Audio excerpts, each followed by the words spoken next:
சாமி வணக்கங்க. நாங்கள் சைவ யுக சேனல்லேருந்து வரோம். சைவ சமய நெறியில் தென்னாடுடைய சிவனே போற்றி அப்படின்னு சொல்கிறாங்க. அந்த தென்னாடுடைய சிவனேக்கு கொஞ்சம் அர்த்தம் கொடுக்க முடியுங்களா? இப்போ என்னென்னா, பொதுவாகவே கடவுளை வணங்கும் போது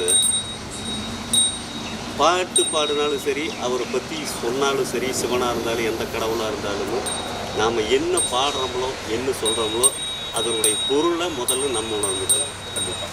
அப்படி உணரும் போது தான் இறைவனிடத்திலே அவனை பற்றி அவனுடைய பெருமைகள் எல்லாமே நம்முடைய இதயத்துக்குள் உள்வாங்கிட்டு அவனை உள்ளே நிறுத்தி, இறைவனை நிறுத்தி நம்ம அவனை வணங்குறதுல ஒரு உபயோகமான விஷயம். அந்த விதத்தில் பார்த்திங்கன்னா, ஃபஸ்ட்டு எடுத்ததுலேயே தேவார திருவாசகத்துகள் வர்றதுலேயே முதல் வார்த்தையே சிவனை வணங்கும் போது தென்னாடுடைய சிவனையை போற்றி எந்நாட்டவர்க்கும் இறைவா போற்றி என்ற வார்த்தை தான் வரும். அப்போ தென்னாடுடைய சிவனையை போற்றின்னு ஏன் வர்றாங்க, ஏன் வணங்குறாங்கன்னா, தென்னாட்டுக்கு மட்டும்தான் சிவன் தேவையானவர், மற்றவங்களுக்கு இல்லையா அப்படின்னு வர்றாங்க. அப்படி இல்லை. இந்த உலகத்தில் உள்ள எல்லா உயிர்களையும் படைத்து அந்த உயிர்களை எல்லாம் தன்னுடைய வயிற்றினுள் வைத்து காப்பதாக சிவபெருமானை கூறுவார்கள்.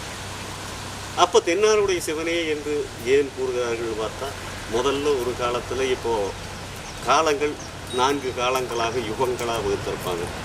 திரேதாயுகம், கிருதாயுகம், துவாபர யுகம், கலியுகம்னு 4 யுகம். அதை சதுர்யுகம்னு சொல்லுவாங்க. அந்த 4 யுகத்தில் அந்த துவாபர யுகமும் கலியுகம் சேரக்கூடிய அந்த காலகட்டத்தில் தான், அது 2 நடக்கக்கூடிய காலகட்டத்தில் தான் மகாபாரத குருஷேத்திர யுத்தம் நடந்தது. அந்த சமயத்தில் பார்த்தீங்கன்னா, சிவபெருமான் இன்னைக்கு திருக்கையிலையை தன் வாழ்விடமாக கொண்டவன் சிவபெருமான் இன்னைக்கு சொல்லுவான், வணங்குறான். ஆனால் அந்த துவாபர யுகமும் கலியுகமும் சந்திக்கக்கூடிய அந்த காலகட்டத்தில் சிவபெருமானுடைய வாழ்விடமாக இருந்தது பார்த்தீங்கன்னா, நிறையா பாட்டு பாடுவோம், நிறையா சிவனை வணங்குவோம். இதில் எத்தனை பேர்த்துக்கு நிறையா சிவனை பற்றி அதை பொருள் உணர்ந்து பார்க்குறாங்கன்னு தெரியாது. அவர் அந்த இடைப்பட்ட அந்த காலகட்டங்களில் இப்போ எப்படி திருக்கையிலையில் வாழ்கிறாரோ அதே போல் அவர் வாழ்ந்த இடம்ங்கிறது தமிழ்நாட்டில் உள்ள நாகப்பட்டினமான மாவட்டத்தில், நாகப்பட்டினத்துலேருந்து வேளாங்கண்ணி என்ற ஊர் வழியாக போனால் ஒரு 28 கிலோமீட்டரில் வேதாரண்யம்னு ஒரு இடம் வரும். இன்றைக்கி அந்த வேதாரண்யத்தில் சிவபெருமானுடைய திருநாமம் வேதாரண்யேஸ்வரர் என்று சொல்லுவாங்க. அந்த திருத்தலம் பார்த்திங்கன்னா, அதுதான் முதல்ல திருக்கையிலைக்கு முன்னாடி சிவபெருமானுடைய வாழ்விடமாக கொண்டிருந்தது. அப்போ பார்த்திங்கன்னா, அங்கே அந்த வடமொழி கலந்ததுனால இது வேதாரண்யம்னு பேர் வந்தது. அதற்கு முன் காலகட்டத்திலெல்லாம் அந்த இடத்துக்கு பார்த்திங்கன்னா திருமறைக்காடு, அந்த இடத்துக்கு பேர் திருமறைக்காடு. அந்த சிவபெருமானுடைய திருநாமங்கிறது திருமறைக்காடார் அன்னை பராசக்தி வேதநாயகி என்ற திருநாமத்தோடு அழைக்கப்பட்டார், வணங்கப்பட்டார்கள். இப்பொழுது மனிதர்களை நல்வழிப்படுத்துவதற்காக சிவபெருமானால் உருவாக்கப்பட்ட 4 மறைகள் என்று கூறுவார்கள். வேதங்களை மறைகள்னு சொல்கிறது. அந்த 4 வேதத்துக்குள்ள ரிக்கியாது, யசுர், சாமம், அதர்வண வேதம்னு சொல்லுவோம். அது மனிதர்களை நல்வழிப்படுத்துவதற்காக, உயிரினங்களை நல்வழிப்படுத்துவதற்காக இந்த பாதையில் போக வேண்டும், இந்த பாதையைத்தான் செய்ய வேண்டும், இதிலிருந்து தவறக்கூடாது என்ற ஒரு கருத்தை உருவாக்கி அதை நந்திதேவர் சிவபெருமானுடைய வாகனமாக கூறப்படுகின்ற இடவ வாகனம் நந்திதேவருடைய 4 கால்களையும், அப்போதான் நந்திதேவரை வணங்கும் போது மறைகளே கால்களானவனே என்று வணங்குவார்கள். 4 மறைகளும் 4 வேதங்களையும் 4 கால்களில் 4 கால்களாக உருவாக்கி அதை உயிரினங்களிடத்திலே எடுத்து செல்லும்படி பணிந்திருக்கிறார். அப்படிப்பட்ட வேதங்கள் 4ம் மனித உருவெடுத்து அந்த வேதாரண்யத்திலே சிவபெருமானை பூஜித்து வணங்கி வந்த காலகட்டம்.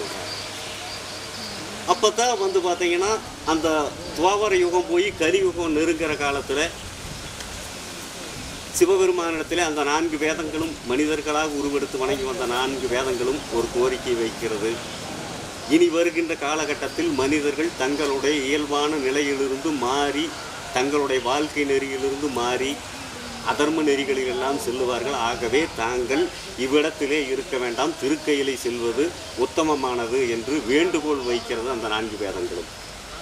அப்போ அந்த வேதங்களுடைய வேண்டுகோளை ஏற்று சிவபெருமான் திருக்கையிலை சென்றதாக தேவார திருவாசக குறிப்புகள் கூறுகிறது. அப்படி செல்லும் பொழுது அந்த திருமறைக்காடார் ஆலயத்தை அந்த வேதங்கள் 4ம் பூட்டிவிட்டு சென்றதாகவும் பல காலங்களாக அந்த திருவாலயம் திறக்கப்படாமலே இருந்து நமது 63 நாயன்மார்களில் 2ஆவதாகவும் வயிற்றில் மூத்தவராகவும் நாம் வணங்கப்படுகின்ற திருநாவுக்கரசு நாயனார் பெருமாளும்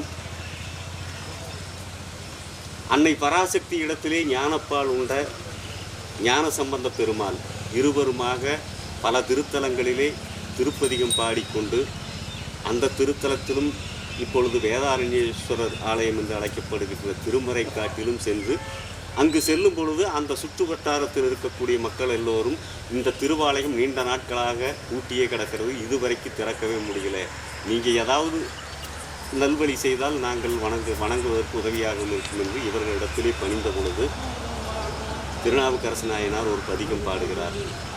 பாடியதும் தானாகவே அந்த திருத்தலத்தின் கதவுகள் திறக்கிறது. உள்ளே சென்று திருமறைக்காடார் நமது வேதாரண்யேஸ்வரரையும் அன்னையையும் வணங்கிவிட்டு இருவரும் அதை சேர்ந்த மக்களும் வணங்கிவிட்டு வெளியே வருகிறார்கள். அப்படி வந்த பின்னாடி திருஞான சம்பந்த பெருமாள் கதவு மூடுவதற்காக ஒரு பதியம் பாடுகிறார். தானே மூடிக்கொள்கிறது. இப்படி இருவதும் திறக்கவும் மூடவும் மாறி மாறி பதிகம் பாடி அந்த திருத்தலத்தை திறந்து வைத்து இன்று வேதாரண்யேஸ்வரர் என்ற திருநாமத்தோடு அந்த திருத்தலம் பக்தர்களுடைய வழிபாட்டில் இருந்து வருகிறது. அதுக்காகத்தான் பார்த்தீங்கன்னா தமிழகத்தினுடைய தென்பகுதியில் இருக்கக்கூடிய வேதாரண்யத்தில் ஒரு காலத்தில் சிவபெருமான் வாழ்விடமாக கொண்டிருந்ததுனால தென்னாடுடைய சிவனே என்று தமிழர்களால் பெரிதும் வணங்கப்படுகிறது, போற்றப்படுகிறது. அந்த திருத்தலத்திற்கு பல சிறப்புகள் உண்டு என்றாலும் அதில் மிக குறிப்பாக சொல்ல வேண்டும் என்றால் நமது கேரள மாநிலத்திலே ஓணம் பண்டிகை மகாபலி சக்கரவர்த்தியை பற்றி ஓணம் பண்டிகை பற்றியும் எல்லாம் பேசுவோம். அந்த மகாபலி முற்பிறவியிலே ஒரு எலியாக இருந்து அந்த வேதாரண்யம் திருமறைக்காடார் திருவாலயத்திலே வாழ்ந்து வந்ததாகவும் அப்படி ஒரு நாள் அந்த திருமறைக்காடாருடைய திருவாலயத்திலே இரவு நடை சாத்தப்பட்டிருந்த பொழுது நெய் குடிப்பதற்காக சென்ற அந்த எலியானது செல்லும் பொழுது அந்த தீபம் அவிந்து அமிழும் நிலையில் இருந்த பொழுது இந்த எலியானது அந்த திரியை பிடித்து நெய் குடிப்பதற்காக இழுக்கும்போது மீண்டும் உயிர் பெற்று விட்ட தீபம் அந்த சூடு தாங்காமல் எலியும் ஒடியாந்து விடுகிறது, வெளியேறி விடுகிறது.